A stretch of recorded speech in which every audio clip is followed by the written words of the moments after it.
तो अभी टाइम हो गया 7:30 मराठी ब्लॉग है।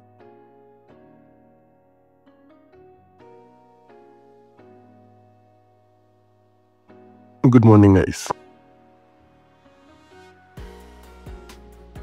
आजचा व्हिडिओ माझा पहिला मराठीतला ब्लॉग। एक प्रयत्न तुम्हा सर्वांना दाखवायचा की एका IT कंपनीत काम करणाऱ्या एका मुलाची दिनचर्या कशी राहते।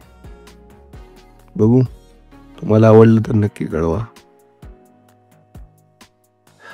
चला सुरुवात करूया दिवसाला।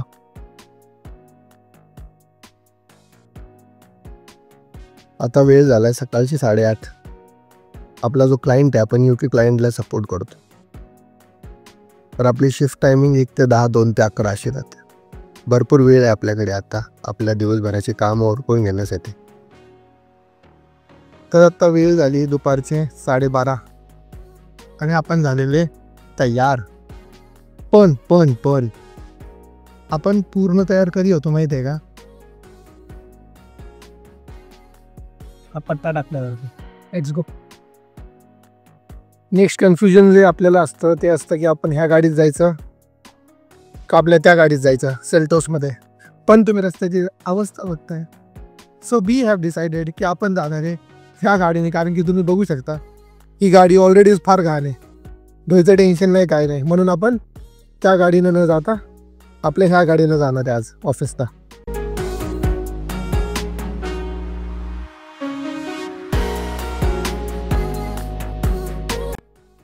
सदा सर्वदा 24 तास लोगांमध्ये डेव्हलपमेंट चालू आहे।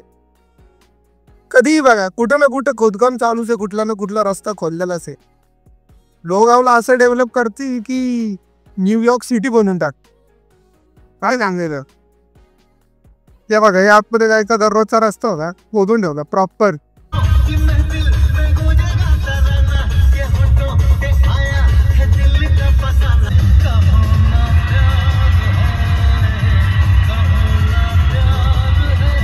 आजचा ब्लॉग मराठीतून गाणं किती भारी लागलंय, वाह। दिवसच आज मराठीमध्ये अभिमान मानण्याचा आहे। ह्या जन्मावर ह्या जगण्यावर सदैव प्रेम करावे। क्या बात है, क्या बात है, एक नंबर चा उघडून या पंखा। फर्स्ट टाइम गाणं ऐकतोय गाईस, काय मीनिंगफुल गाणं आहे यार।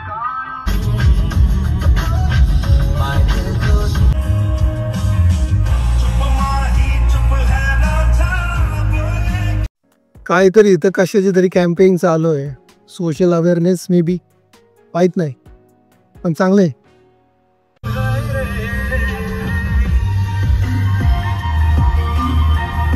सीएनजी की लाईन गाईस, हे जे बघताय ना राईट साईडला सगळी CNG ची लाईन आहे। आई शपथ, एवढी मोठी लाईन।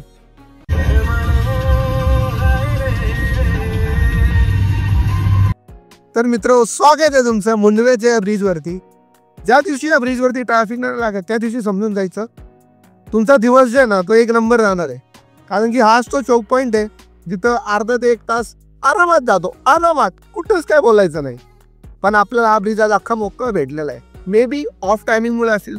मागील काही दिवसापासून काहीच बघतोय मी जे काय मराठीला मॅन्डेटरी करून ज्या गोष्टी महाराष्ट्रात जे घडतायत त्या गोष्टींबद्दल ती गोष्ट चुकीची आहे की बरोबर आहे ही तर मी कमेंट करणारा मी खूप छोटा व्यक्ती आहे, पण काही गोष्टी आहेत ज्या मी तुमच्या सर्वांना सांगू इच्छितो गाईस।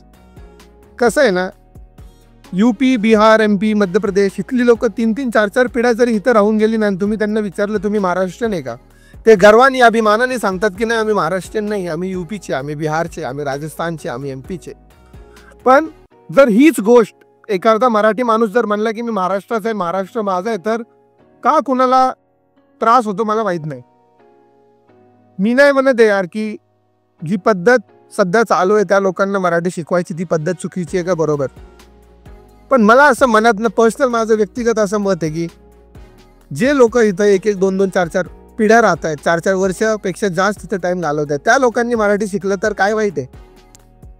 तुम्ही जर महाराष्ट्रात येताय, तुम्हाला जर मराठी येत नाही आणि 5-5 वर्ष तुम्ही महाराष्ट्रात राहून तुम्हाला जर मराठी येत नसेल तर ही फक्त त्यांच्यासाठीच ना आपल्यासाठी लाजिरवाणी गोष्ट आहे। आपल्या इथं मराठी माणूस जर कुठल्या माणसाला, मी मान्य करतो ना यार, थोडे दिवस आलाय त्याला नाही जमत आहे मराठी, ठीक आहे, पण 5-5 वर्ष राहून तुम्हाला 5-5 पिढ्या इथं तुमच्या गेल्या तरी तुम्हाला मराठी येत नाही, ही गोष्ट तुम्ही जाणीवपूर्वक करताय, मग असा याचा अर्थ होतो.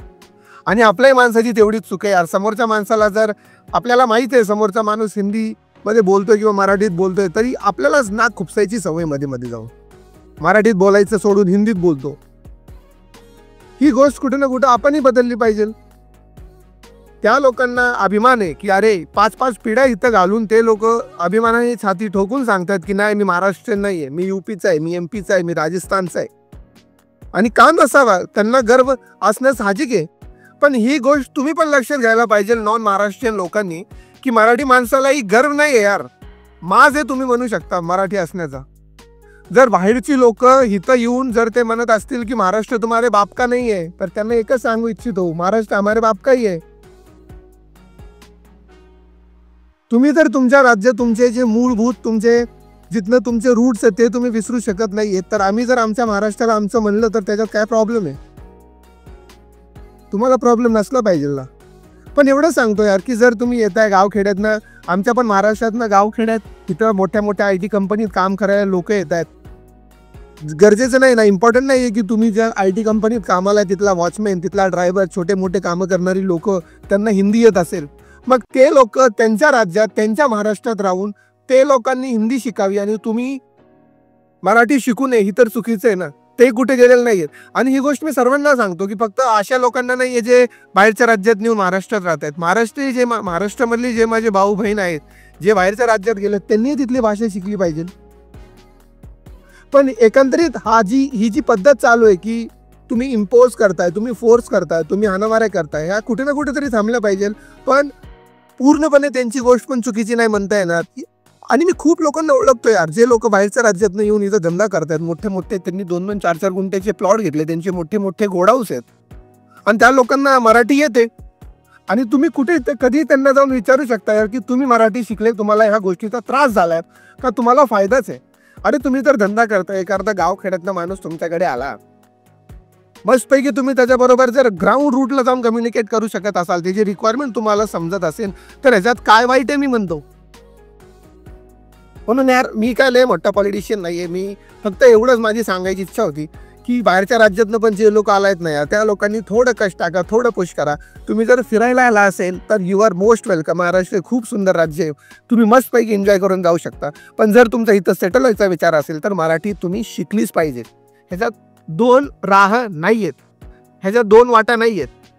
मी नाही म्हणत तुम्ही एकदम टकाटक मराठी शिका यार, तुटक मुटक शिका यार, तुम्हाला कोण काय त्रास देते?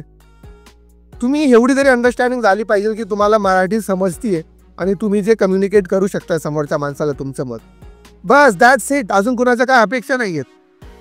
बाकी यार चला काय बोलू आता. आता फक्त राईट साईडला ट्रॅफिक बघा गाईस, हे लोक कधी पोहोचायची राव.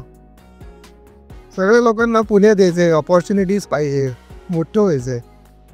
पण तुम्ही विचार करा की ही लाईन जी कंटिन्यू वाढत चालली आहे, यांचा अर्धा दिवस तर ट्रॅफिकमध्ये जात असं. आणि हे फक्त मुंडवा किंवा एक अर्ध्या गल्लीची किंवा एक अर्ध्या एरियाची गोष्ट नाही, अख्ख्या पुण्यात तुम्ही हिंजेवाडीला जावा, तुम्हाला समजेल ट्रॅफिक काय असतं. त्यांचा अर्धा लॉग इन लॉग आउटचा टाइम तर ट्रॅफिकमध्येच जातो.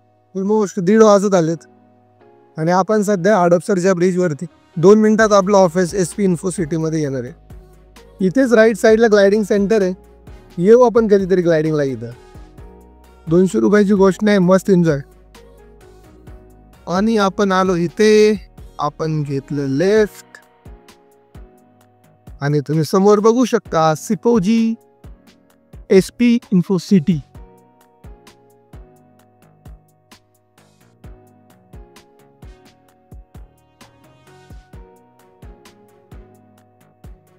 ID कार्ड दाखवलेले आणि सुंदरशी बिल्डिंग. फाउंटेन चालू केली जराच, मे बी कोणतं तरी गेस्ट येणार असेल. आपल्याला सगळं माहिती आहे कधी फाउंटेन चालू होतो, कधी बिना फाउंटेनचं फिरवलं जातं. मस्त आहे यार, मीन्स एरिया खूप जास्त आहे इथं आणि प्रॉपर अशी शांतता आहे. तो मेन SP इन्फो सिटीचा गेट गेला, आता दुसरा गेट ज्याच्यात आपण आपल्या कंपनीचं बघणार.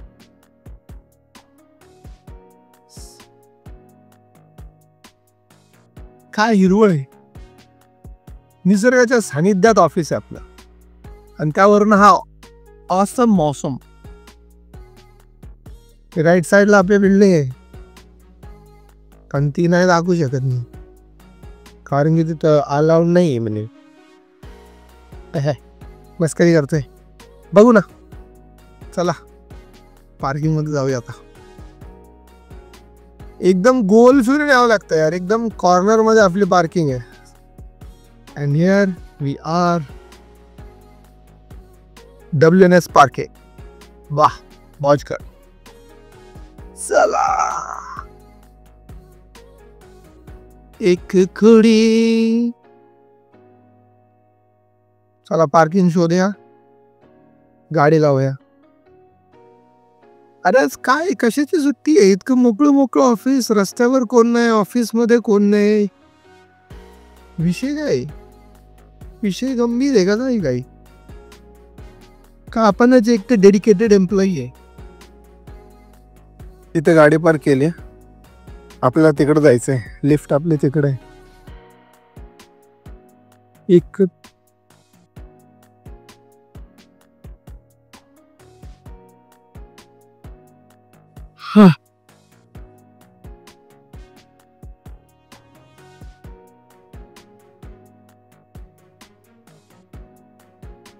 करायच्या पुढच्या गोष्टी मी तुम्हाला नाही दाखवू शकत आहे, कारण की कसं कंपनी आपल्या बापाची नाही. डेटा ब्रीच होतो, म्हणजे डेटा ब्रीच. तर आता वेळ झालाय 4:30, दिवसातला पहिला ब्रेक. तरी झाली आपली थोडीशी शतपावली. बसून बसून कंटाळा येतो भाई, थोडं फिरायला लागतं. एकदम शांतीत ऑफिस आहे आपलं, स्वच्छता एकदम क्लीनलीनेस. आणि इथं कारला पार्किंग दिलेले आहेत. WNSच्या पार्किंग नाही आहे, त्या दुसऱ्या ऑफिसच्या पार्किंग आहेत, बट स्टील. पण बघा ना यार किती सुंदर दिसतंय. आणि आपलं लोहगाव एक. जर तुम्हाला सायकल वापरायचं असेल ना आदल्यात करायला, तर सायकल पण येतात. Rent at just 10 rupees, monthly pass available, sanitize quality times day. मस्त सायकल्स आहेत. आणि इथं मी सध्या कुणालाच हे वापरताना बघितलेलं नाही आहे. ही समोर बिल्डिंग बघताय ना गाईज 5B, इथं ॲमेझॉनचं ऑफिस आहे. ॲमेझॉन, हनीवेल आणि वोडाफोन. आणि समोर आपलं ऑफिस. आणि मस्तपैकी चालायला गेलेलं आहे पावसा पाण्याचं. अर्ध्या तासाचा ब्रेक झालाय, हाफ एन आवर. चला आता कामाला परत लागूयास.